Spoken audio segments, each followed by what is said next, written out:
Welcome to Monday Morning Coffee with Inside the Firm. Each week, our hosts will be interviewing local, regional, and national business leaders to give you an inside peek into how they lead their business to success in the ever-competitive business climate. Welcome to Monday Morning Coffee with Inside the Firm. Today, I have a very special guest, Morgana Rae. She is an international best-selling author, speaker, and has been a seven-figure mentor coach for 27 years. A favorite guest on television, radio, and print, Morgana has guided tens of thousands of entrepreneurs, just like you who are listening today, innovators, healers, and humanitarians, to heal the rift between heart, spirit, and money, to save the world as only they can. She is the president of Charmed Life Coaching, Inc., and last but not least, the winner of We Magazine's Top Women in Commerce Award. Morgana, welcome to the show. Hello, thank you for having me. Yeah, I'm thrilled and honored to have you. You have such an amazing background. There's this positive energy that just pours out of you, even when I was kind of researching you ahead of time. And it's obvious it's happening in real time too. So everybody who's watching on YouTube, I hope you guys feel the same. Before we get into what you do right now and what you're doing, in the future as we move ahead, maybe you could unpack a little bit more about your background for us. Where did you get your entrepreneurial background? Where did it come from? Did you grow up in a family of entrepreneurs? Or does it just come to you? It came to me, I think, primarily because I don't make a great employee. We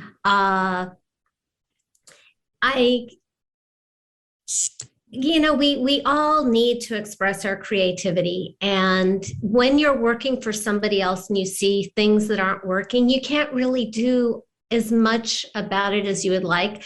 I've been very surprised because I'm risk averse. So I never really set out to be fully responsible for my business and income and all that kind of stuff. But I found that I love it. I love the ease and speed with which I can pivot when one thing, I believe that, today's golden goose, the thing that works today may lay an egg tomorrow because the market just changes. And I love being the decision maker. So that's how I ended up. I was, honestly, I live in Los Angeles. I actually grew up in Los Angeles, came back, became an actress because there's like a written contract that we all have to be actors at some point. Yeah. And I was going through my millionth dark night of the soul as a struggling actor when I stumbled upon a coaching program for entertainment people. I took their program, became a coach for them. And as I started booking more and more work, I discovered I was becoming less and less happy as an actor, but I was so happy helping other people. And I was getting these newbie actors, writers, directors, and giving them guidance and making connections. And they were getting primetime series and selling their films. And I loved the relationship and the success stories. And I thought, I wonder if I could make money at this. And that's kind of how I ended up on this path. Was, yes, I can. However, I didn't right away. And that's sort of how I ended up in this money niche, because you can do everything right on earth and not get the results you deserve. And I'm the person who comes in when you know your business and you know your value and you deliver it and you aren't getting the financial security and freedom from anxiety that you should have. Yeah, sure. So it sounds like your passion comes from, it was maybe your first experiences as an adult helping people. And it was a surprise and an epiphany from you. So with that, your passion comes with what you do. What do you do regarding money? How do you, you don't have to go into exactly how you do it, but generally. Well, I'll try to help as much as I can in the little bit of time that we have together. But again, doing everything right and just not getting the results that I should have been getting. I had mountains of testimonials, my Ivy League education, like many of the people watching.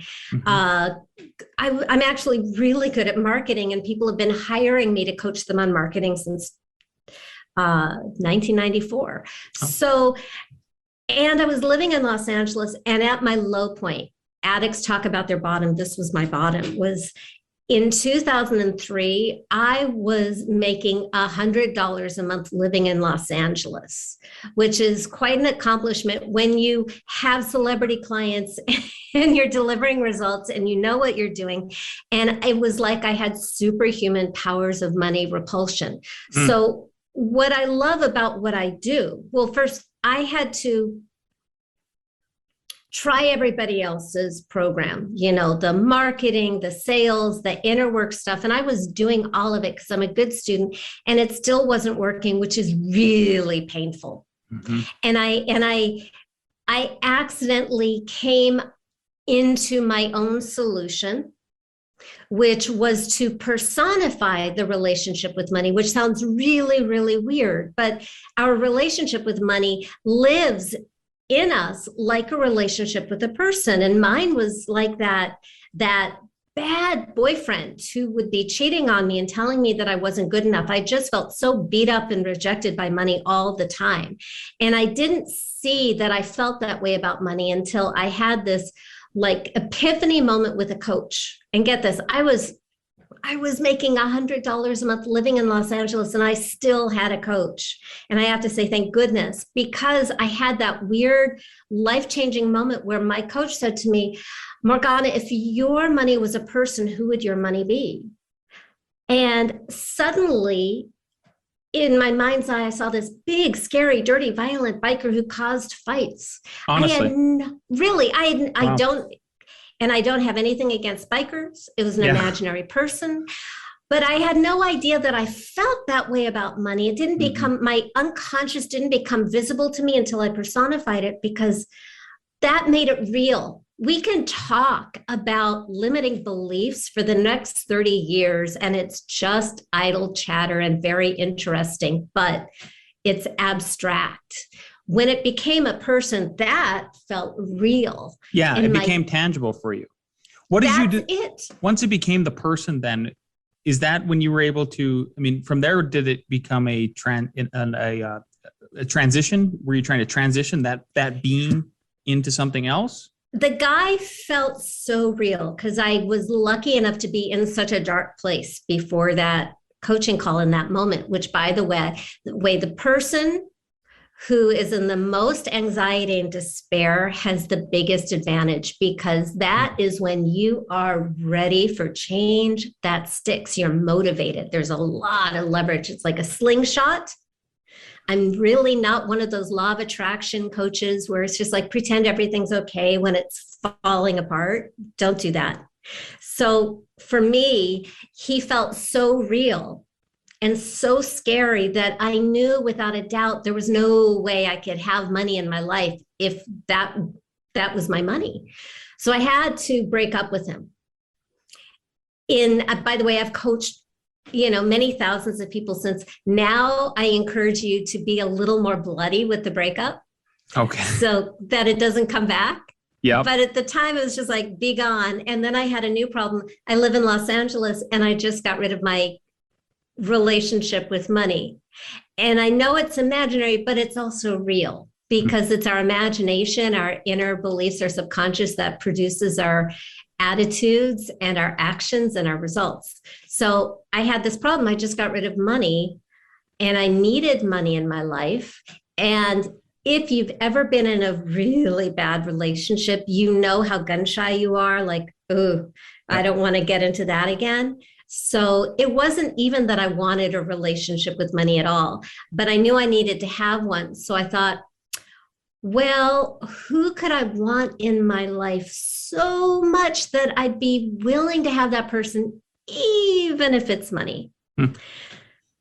And this is really important because you're now creating a relationship based on loving the person instead of wanting to be rescued or wanting to use.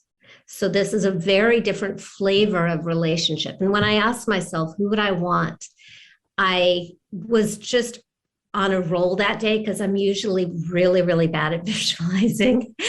I'm the person in a guided visualization. If you say you're sitting by a river, I'll spend the next 45 minutes trying to decide which river, but that's another thing.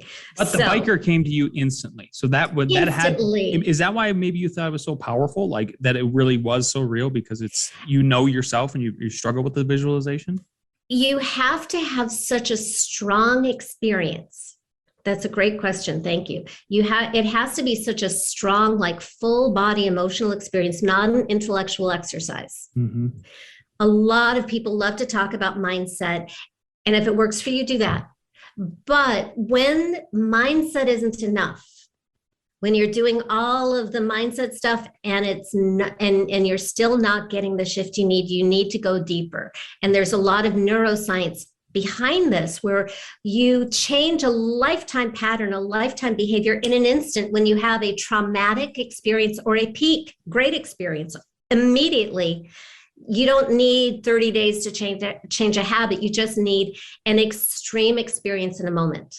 So I was having an extreme negative experience, which lit up all my neurology, which allowed my brain to be rewired very quickly. So we want your monster, this money monster, to be that bad. And before you can have the monster, you want to like really build up everything that is wrong in life. And then you transition that into, well, if this was a person, who would this person be? And then you get rid of the person. I'm kind of walking you through the steps. And then when all that bad stuff, the bad feeling, the bad guy, the bad relationship or woman, you can make it any gender you like. When it's gone and you feel it's like, whoa, it's not here. And that feels weird because it's been here my whole life. Mm-hmm. You have that emptiness, that vacuum. That's when you replace it with something better. We never take anything away, ever, ever, ever. I don't care if it's addiction or illness or abuse. We never take anything away without putting something better in its place. That's how change happens. So when I asked myself who I wanted, just like the monster was so real, the monster kind of paved the way for the opposite to be able to show up as easily. And so suddenly I saw this tall, dark, handsome, romantic, sweet guy dressed in a tuxedo holding a bouquet of red flowers. And he was money, but he was like this cute guy who was in love with me, which is weird because who thinks that way about money? I certainly didn't before then, but I had the sense that he had been there all these years and I had been unconsciously pushing him away because I was in a relationship with the scary biker dude who caused fights and chaos and danger. Traumas in my family, stuff in the world. That was the biker. When the biker's out of the way, the bed becomes big enough for what I call the money honey, who feels like love. Yeah. And it gets more interesting because he felt so real that I could have a conversation with him. So I asked him what he needed from me so he could be with me. Because there was this notion that money wanted to be with me and loved me and wanted to woo me, which, by the way, is not anything I'd ever thought before in my life, especially given my life experiences. But when you ask a question, it is natural for the brain to put in an answer. And when you give voice to this other imaginary person who is in love with you, who sees all of your strengths and all of your worth and isn't frightened by circumstances, you're going to get really good information back. It's like a nice little shortcut to not just intuition, but the genius part of your brain, the frontal lobe. You feel relaxed, you feel safe, your creative problem solver part of the brain wakes up. So I asked my money honey what he needed from me. And his first response was he needed me to love him and stop treating him like a monster, which is reasonable and great in theory. But how does that relate to real life? So the final step was, okay, what are we going to do in real life? And I made an agreement that next time he brought me a gift, which usually looked like somebody who wanted to hire me, instead of all of my prior weirdness about charging and could they afford me, and is it, am I hurting anybody by charging what I want and all that kind of stuff, instead I would just say thank you and let the adult opposite me make up their own mind. And as life would happen, 4 people reached out to me the very next day and hired me for double what I'd ever charged before in my life. And did you set that number, or did they just flat out tell you? How did I just threw out a number? Okay. I had been undercharging for a really long time, and I knew it. By the way, I was still undercharging. I'm sure. But it was stretchy for me. It's baby steps, incremental. I've made millions of dollars since. I charge a lot now, but I also believe that the easiest way to get paid is to charge the number that is in integrity. Undercharging can be just as repulsive as overcharging. So I've actually had conversations with my money honey where he'll throw out a number and I'll be like, oh my God, I can't do that. And I'll throw out a number and we'll just come up with, a win-win number where money feels respected and I feel like I can breathe. Or maybe not, but it feels like the right number. How interesting. Do you have, when do you speak to the money honey? And is there a morning routine that you do? I feel like for the type of coaching that you do and the success you have, there has to be a morning routine that goes through every day that really sets your mind in the right place and keeps manifesting forward in the right way. It really, really helps. So I was talking earlier about how I'm not really the most naturally visualizing person. I'm very good at feeling things, hearing things. So but primarily I like to start with feeling because it's less intellectual. So everybody will have their own way of doing it. A client of mine goes on walks with her money honey every morning. I like to imagine being held by the cute guy in my imagination. And by the way, I'm happily married. I know, it's not a conflict. I actually did the same process with Love Slave. My love monster met my husband 2 months later, where, we're 25 weddings deep into getting married 100 times in 100 countries. Mm-hmm. I now have this theory that when you've been pushing something away for a really long time, a lot of energy just builds up to come in when you no longer have the walls up. I think change happens at the speed of safety, and the key is to make it safe. So I ultimately created my own journaling system that became the basis of my best-selling book, Financial Alchemy, 12 Months of Magic and Manifestation, which is a #1 bestseller in all categories, mover and shaker, on Amazon, United Kingdom, Canada, Germany, Italy, and France, others. But because it's just like a marriage, you want to stay in communication, so you find whatever daily practice is going to work for you. Okay, I see. So I'm glad you mentioned your book. One thing that stuck out to me was it says based around 12 months of magic and manifestation. I'm a huge believer in manifestation. We just got back from our company retreat. We did 4 meditation exercises with my wife, who used to be a medium, and she used to hold meditations in Boulder and stuff for manifestation. Tell us about why 12 months. What is that? Is the idea that it's perpetual, never ends? It was my practice. I got really, really good at setting outlandish goals and having them happen first. And so I wanted to create the book that I would have wanted to have, because I have my house is just drowning in books, in excellent ideas that you read, that you're inspired by, and then life goes on. So I wanted something that would bring me back to making things happen, where I wouldn't forget the lessons, where I would stay on track with my money honey and my goal setting and my manifestation. So that's why I created the book that I have. Originally, it was for me. And then I was called and offered this huge speaking gig. And I realized all I had to offer was coaching. And that's like, proposing marriage on the first date. Mm-hmm. Don't. So I thought, oh dear, I need something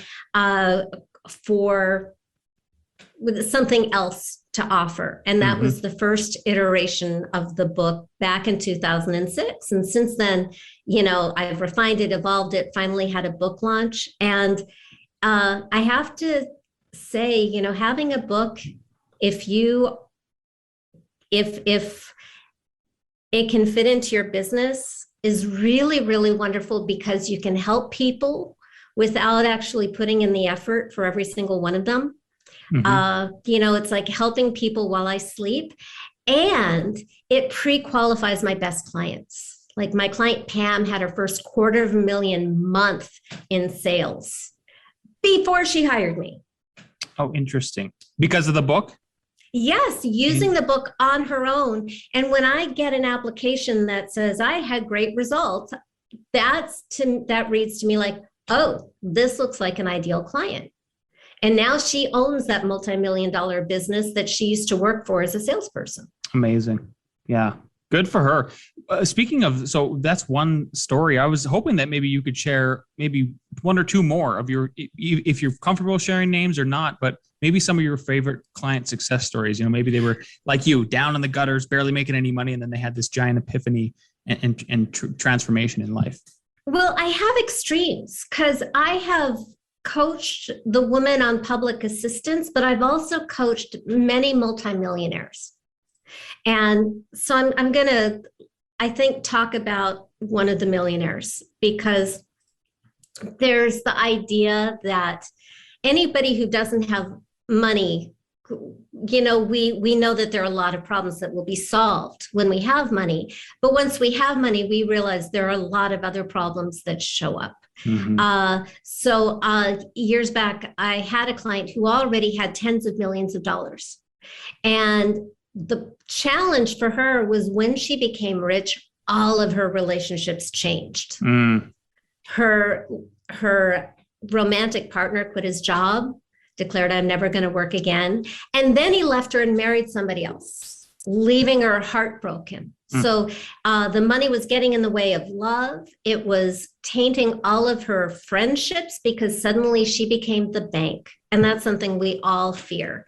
So it was creating a lot of reasons to get rid of it, which is very dangerous. So when I see people who are great at making money and even better at getting rid of it, or people who make money but are working themselves to death or not doing what they love, these are also money monsters. I remember the first time I had a client who made millions of dollars doing what he hated, and then became a coach and was making $25 a session. Oh my gosh. Right. Now he's a multi-million-dollar coach. But that's one of the ways this monster dynamic, money is the bad guy, can show up, is that you can't make money doing what you love or doing good things. I believe that the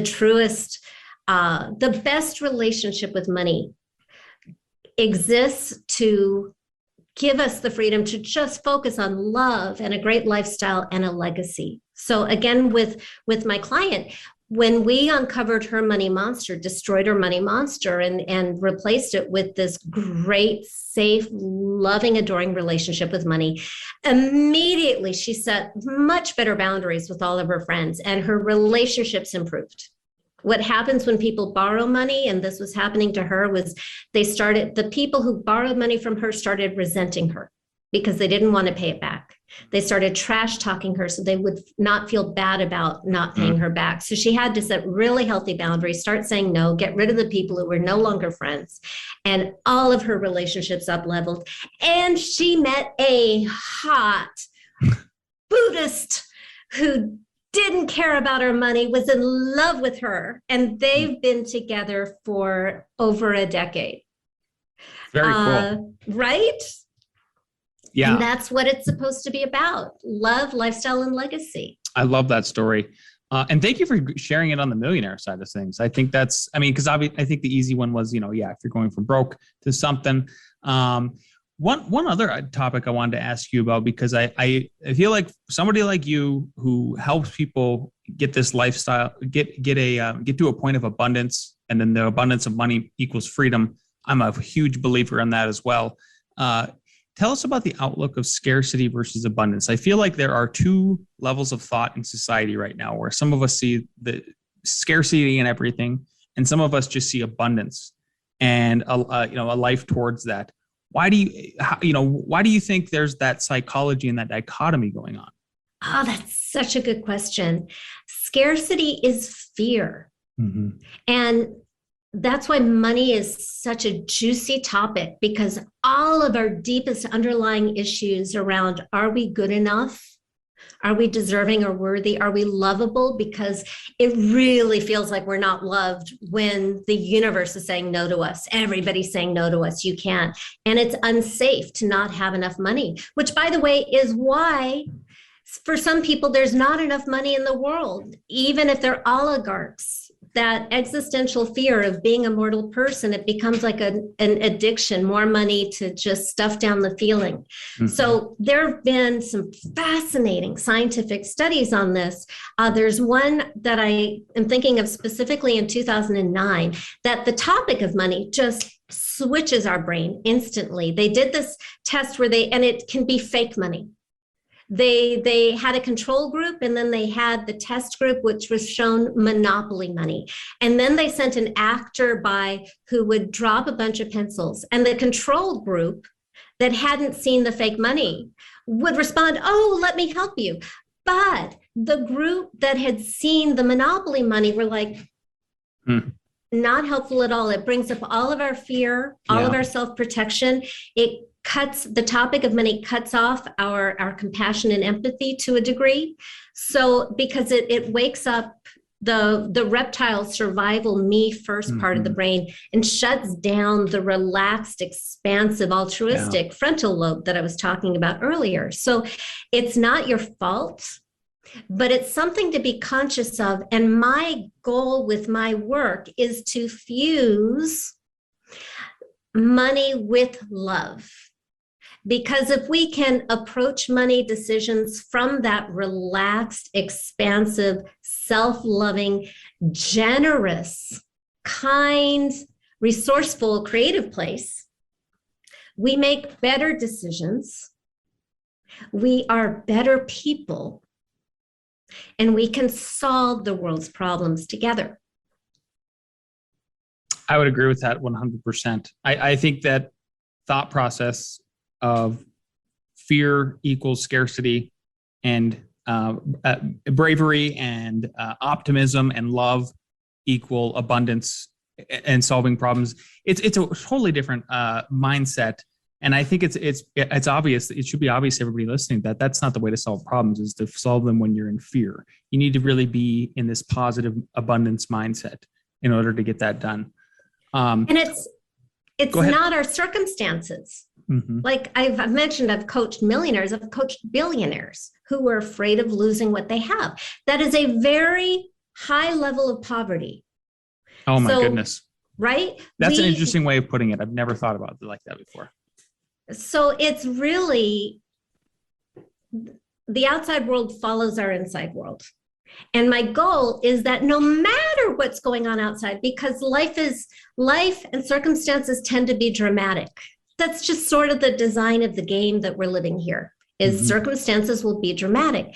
But if we can and just sort of take a breath, cuddle on the couch with our imaginary money honey, and look at the circumstances through the eyes of love, and put aside the fear, we can see the opportunity in the chaos.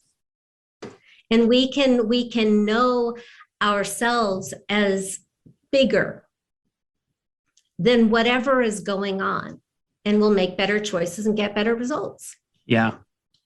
I bet you'll be surprised. So I didn't even think about having a money honey until we had this conversation. But I didn't think of either framing an enemy, or not an enemy, but however you want to say it, like the antithesis of a money. The money monster. The money monster. Sorry. Yes. The money monster would actually be my dad and my mom, who made me feel very guilty growing up about money. And now my money honey is Kanye West, because one of the best things that the best phrase that I carry through my whole life is having money isn't everything, but not having it is. And it's not that I'm cuddling with Kanye, but I'm certainly riding around in my Suburban listening to Kanye West and getting that positive attitude about, like, I need to get up, I need to grind in a good way. And if I'm successful, other people are going to be successful, and there's going to be abundance. Like, yes, it costs money to start a business, and you have to spend money to make money, but like, it's all that, no scarcity mindset is the biggest thing that I'm taking away from this. Ordinarily, I recommend that your monster not be your parents, because I didn't really walk you through the 6 steps. Mm-hmm. The first step is uncover the root cause. The second step is to personify it as your monster. And the third step is to annihilate and destroy the monster. And since you're not going to kill your parents, let's not. Right. I would make the monster bigger than your parents, but use your parents to hurt them, hurt you, hurt your children if you have children, because we want to be able to fully eradicate this like everything that you don't want to exist in your life. You want to put it in the monster and blow it up. Kanye West is an excellent beginning. But I do find that a lover is the best archetype because you're equals. Okay. It's not Kanye up here and Lance down here. It's you can break your money honey's heart. Okay. Now, but that brings up the problem for every person in a relationship, including myself, is like, but I've got this beautiful human honey. And the good news is that your imaginary money honey doesn't have a body. Okay. But your human honey does. And that kind of happy, loving, erotic energy can be very nice for the human honey. Mm-hmm. Okay, good to know. Well, I'll have to look into it further then. I agree with you. Maybe it's a good starting point on both, but they probably shouldn't go that way. But I was just reacting to what you were saying. So it was a fun exercise. At the end of the day, look, do whatever works for you, right? You know, I'm here to help the people who come to me, and I've noticed certain things work better than other things. But who am I ever to argue with whatever works for you? Morgana, this has been a wonderful conversation. What you do is so interesting, and like I said, from the get-go, you have this amazing, positive, golden energy about you. One question I like to ask everybody before we kind of sign off is, knowing what you know now, and if you could go back in time when you first started your career of helping out people, what is one piece of advice you give yourself? I don't know that I could have skipped all the steps that I took to get where I got. Like, I would love to just say, know your value, charge more. But I think I had to get there on the inside. I guess I was raised by lawyers and rocket scientists. So I have that very sort of Newtonian side, that X plus Y equals Z. And in my experience, I would say 98% of my results was that part that is the part that isn't part of the equation. It's that inner stuff. So I guess I would say to myself, it's going to be okay. And it's going to be way better than you ever imagined. And you just have to keep going. Yeah. Keep the faith. Keep the faith. Thanks again, Morgana. Where can people find and follow you if they want to learn more and pick up your book? Oh, go to morganarae.com. It's easy. Just go with the name in front of you, make it one word, add a .com. You can find my book there. You can find my money love quiz to see where you are in your journey. And I will send you advice based on where you are, because we're all somewhere on that road to full focus on love, lifestyle, and legacy. And just hundreds of articles and videos and resources on my blog. But the book is really the best place to start for kind of a curated guidance for how to achieve these results for yourself. Beautiful. Okay. Well, thanks so much for being on the show. We really appreciate your time today. Thank you.